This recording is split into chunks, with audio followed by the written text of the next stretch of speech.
guys, welcome back to my channel. If you're new here, my name is Joanne. First of all, forgive me about the noise. My mic just broke and I have to plan to go get a new one, but I'll try as much as possible to enhance this voice so that the background noise is not as loud. So sorry, forgive me for that. But anyway, so yeah, my name is Joanne. I make fitness. Wow. Kids, can you keep quiet? As I was saying, my name is John. I make fitness and healthy lifestyle kind of content. So if you're into that, make sure you subscribe and turn on your notification bell. So today I want to talk about the common fitness mistakes we make or you're making as a beginner that you need to stop doing immediately. So let's get started. I wrote them down just so that I make sure I remember the points. Number one, comparing yourself. You need to stop comparing yourself because all bodies are different and we all have different goals, and our bodies also respond differently to the exercises we are doing. Some people, first of all, we have three body types. We have the ectomorph, mesomorph, and endomorph. I hope that's it. In case I'm mistook it, I'm going to write the correct name somewhere down at the bottom. But yeah, so that's one. Some of us are top heavy, some of us are bottom heavy, some of us are just rectangular. So if you're comparing yourself, say you're top heavy and you're comparing yourself with someone who's bottom heavy, meaning like they gain their weight. When they gain weight in their legs, and you're the type of person who gains weight on your upper body. Personally, I'm one of those. When I gain weight, it all goes to my midsection. Now imagine comparing yourself to someone who just gains all the weight in their glutes, and you're there like, those are the kind of glutes I want. Nah, it's not, it doesn't work like that. Your body is going to respond differently. So please stop comparing yourself. In fact, if anything, if you need to compare yourself to anyone, just try to look at people who have a similar body type to yours and stop being unrealistic by comparing yourself to people who are like a figure eight or something of the sort and you're a rectangle. So yeah, number one, stop comparing yourself to people you see on the internet. Number two, you don't even know whether they did it naturally or they done surgery, BBLs and the like. You don't know whether it's implants.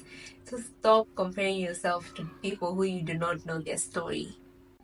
Number two is that you do not have a plan and you do not also have a structure. So, plan and structure. So, the first thing that you're supposed to do once you figure out what your goals are you trying to lose weight? Are you trying to gain weight? Are you trying to build muscle? Do you just want to move your body? Once you figure out what your goals are, you need a plan. And a plan is basically how am I going to achieve this goal? Failure to plan is planning to fail. So what is your plan? Can I work out 3 times in a week? Can I work out 4 times in a week? Or is it 5? Do I have time to make that kind of commitment? Is my plan to grow my glutes? Is my plan to build my upper body? So you need to figure out what your plan is.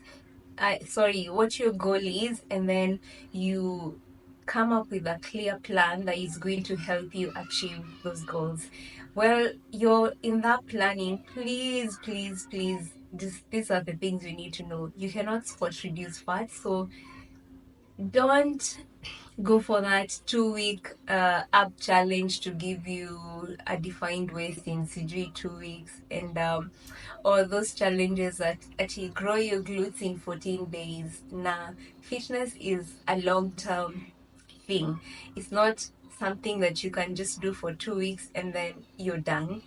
You need like a proper long-term goal that you can stick to. You can start with like 3 months of a plan, and then once you're done with the 3 months, you can evaluate, have I achieved what I wanted to achieve? Okay, or have I seen progress, or did I execute as best as I could, or what were the challenges I faced? Such things. So come up with a proper plan, and let this plan not be a quick fix. Because the thing is, even if you can, let's say you do ab challenge for 2 weeks that is going to reduce your waist, because honestly you're not going to achieve abs in like 2 weeks unless you have a very low body fat percentage. It's all about your body fat percentage. Or yeah, or you're trying to lose fat in your arms and you're like 2 weeks only. Nah, it doesn't work like that. It's a long-term thing, so you need to plan in the long term, and you need to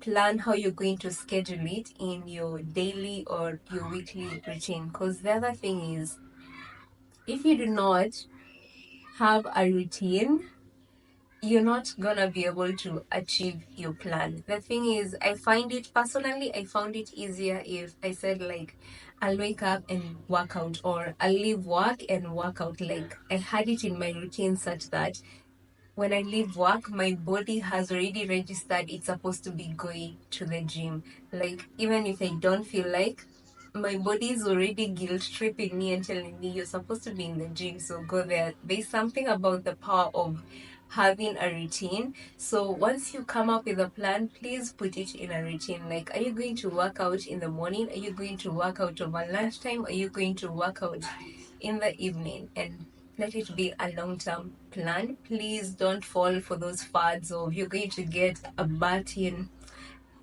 2 weeks or in a month, or you're going to get abs in 2 weeks or in a month. And even if you did, are you going to sustain it? So after the 2 weeks are up, what are you going to do? So yeah, look at fitness as a long-term thing and not a quick fix.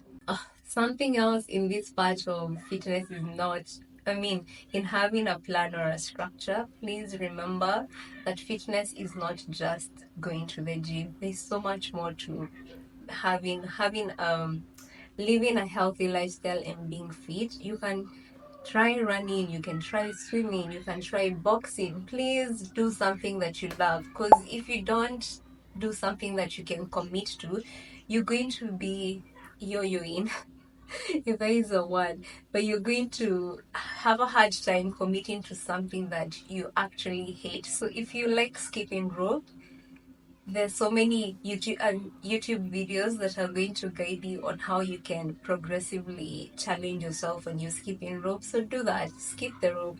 If you like lifting weights, then do that. If you like swimming, plan your swimming, but you don't have to go to the gym and lift weights. And yeah, I know lifting weights is going to help. It's more than building muscle is going to help you in the long term, but you can also build muscle with just body weight. So do something that you love. Let that structure have, let that plan have the things that you love, that you enjoy, that you can be consistent with. Mistake number three that a lot of us make is thinking we need to train every day to see results. You do not need to do that. First of all, especially if you're someone who lifts weights or whatever exercise you're doing, rest and recovery is very important, because when that time when you're resting, that's when the body is repairing itself and building those muscles that you're trying to build. So please, you don't need to be in the gym 5, 6, 7 times a week to see results. You need rest, and you need to rest and recovery. So something, if you feel, if the type of person who feels guilty for not going to the gym, first of all, you need a healthier relationship with the gym. But also you can opt for, on the days that you're resting, you can opt for doing something like walking, you can do some yoga, um you can do light movements, but please, you can do mobility exercises, you can do stretching, but please, you need to rest. You don't need to be in the gym 6 to 7 times in a week to see results. Rest is so important. It's super important. So please rest. Number four, Um, starving yourself. Please, people, please stop starving yourself. It's not going to be sustainable long term, and it's not really going to help you. Because the thing is, fine, you'll starve yourself, you maybe lose some weight, or you're going to stop eating certain foods. But the thing is, I just know once you start seeing you're losing some weight, or once you do lose weight, you're going to go back to those habits, and then you'll have done zero work, because now you'll go back to eating how you used to eat. Or the other downside of starving yourself or eliminating certain foods is the fact that now you start craving them, and then when you do crave them, you're going to overindulge. So please stop starving yourself. The plan to have a healthy, balanced meal where if you like sugary things, how about substituting those donuts and mandazis for, say, fruit, or granola is sweet, yogurt is sweet, things like that. You can have your donut maybe once in a while. Just do not deprive yourself of the things that you love, but also do not overindulge. The goal is everything in moderation. Eat more of the healthy foods that nourish your body and less of the processed foods. But if you want to have a chocolate, it's okay, but just don't overindulge. Everything in moderation, guys. Food is not going anywhere, it's here to stay as long as you're alive. So everything in moderation, and stop starving yourself. Stop eliminating foods that you like unless they're affecting you, how you feel. Because also listen to your body, because some foods just make you feel terrible, and that's a sign your body is telling you, I don't like this food, please just stop eating this food. If my body is not, or my stomach is not enjoying it. So yeah, so stop starving yourself and stop depriving yourself of the things you love. Just do everything in moderation and eat more of the foods that nourish your body. And like, do you really need to eat a pizza every Tuesday? No, you don't. If you need a burger, do you think you can make that at home? And it can be healthy, it can be balanced, because meat is good for you, lettuce is good for you. Bread doesn't even have that many calories. You can go for wholemeal buns. You can literally have burgers. You can have your fries. You can use the air fryer instead of deep frying them. Such substitutes, if we can call them that, like, opt to eat more in the house and less of the deep fried KFC food. You can literally just air fry your chicken. You can have chicken. You can have honey glazed chicken, and it's better than going for the KFC. Just plan your food and choose to eat more homemade foods, because you know what it is you're putting in them. And less processed food, guys. Less processed foods. You can try to follow the 80-20 rule, where you're not depriving yourself. Just more nourishing foods, everything in moderation, but please stop starving yourself. It's not going to help you in the long term. On that same breath, I think number 5, please plan your snacks. I feel like this is where we mostly go wrong. So please plan your snacks. If you're someone who works on 8 to 5, more than anything, it might be advisable to pack, like, say, some rice cakes with peanut butter, or some fruits, or some carrots and celery with hummus, or yeah, such things, or some granola. Just plan your snack instead of reaching out for those donuts or reaching out for the mandazis. Plan your snack. Where are we? I think we're on number 6, or only on number 7. Number 7 is listening to your gut. I think I've mentioned this earlier. When it comes to eliminating foods, listen to your gut. Listen to your gut. If your body doesn't like milk, let it go. You don't have to take milk, just let it go. If your body is maybe reacting to beans or lentils, or I saw someone was actually getting too much gas from eating broccoli. Some foods, yes, they're healthy, but your stomach doesn't like them. And instead of forcing yourself to eat them, eliminate them, and let's work on healing your gut. Instead, try to eat more of the foods that make your stomach happy. Because in all honesty, when your stomach is overreacting, that is your stomach telling you, I don't like this food. Please stop giving me this food. I'm having a hard time digesting it. The other benefit of just eating foods that are not affecting your stomach and how it feels is that you actually get to absorb the nutrients or eliminate those foods, and let's try to heal the gut. And then maybe you can reintroduce them later, but you can now just start taking your prebiotics, your probiotics, try eating more high fiber foods, more fruits, more kimchi. You can try kombucha, like just garlic, try garlic, onion. Such things are good for your stomach. So just eat foods that are healing your gut, because when you heal your gut, your stomach is also able to absorb the nutrients better, and that is also going to help you in your weight gain or weight loss journey. And of course, the food is going to be able to serve you better because your body can absorb the nutrients, all the nutrients. So another huge mistake as a beginner you're likely making is doing a ton of exercises, and this is very rampant, especially on leg days, because we think that doing more exercises is going to make us grow our glutes faster. When we are starting, we tend to do a lot.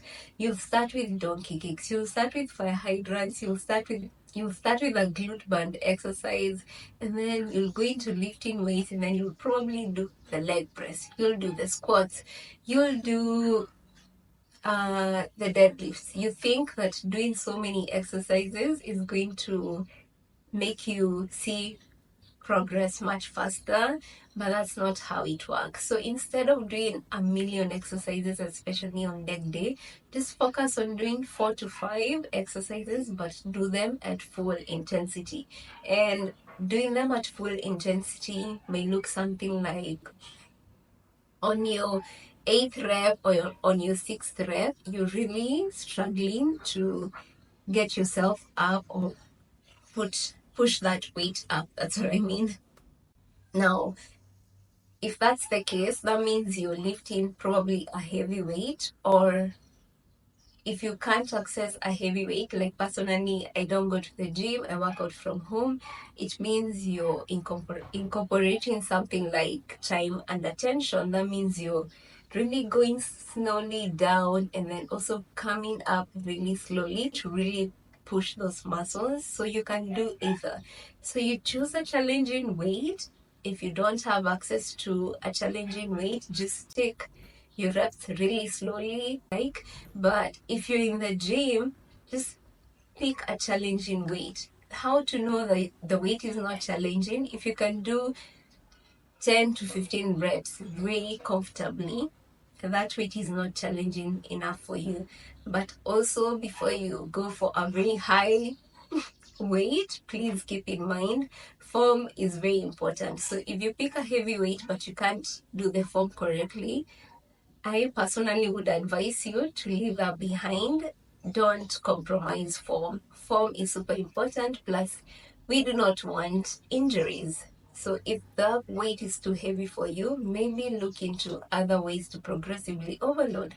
Try to superset. Try to, again, time and attention. Take the movement slow. Don't just go through the motions of the exercise. Take them really slow, because it's going to really challenge those muscles. So please, 4 to 5 exercises, especially on leg day, more than enough. More than enough. Sorry. 4 to 5 exercises are more than enough, especially on leg day. 4 to 5 exercises at full intensity. Okay, guys?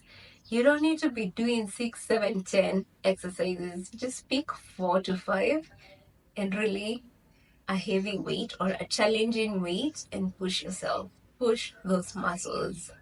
In the same breath, another mistake that we make is going through the motions of the exercise, meaning you don't practice mind to muscle connection. And one of the ways you can do this is, first of all, touch the muscle that you're working. For instance, if you're doing a split squats, when you're going down, just really touch it to connect. So, because what mind to muscle connection does is that you're able to recruit more muscle fibers in the muscle that you're working, which is going to really challenge that muscle and at the same time help you build that muscle quicker. So don't just go through the motions of the exercise. And the only way you're also going to be able to um, do the mind to muscle connection thing is if you actually know how to perform that exercise. So take time. Honestly, if you're a beginner, I'd advise you the first 2-3 weeks, instead of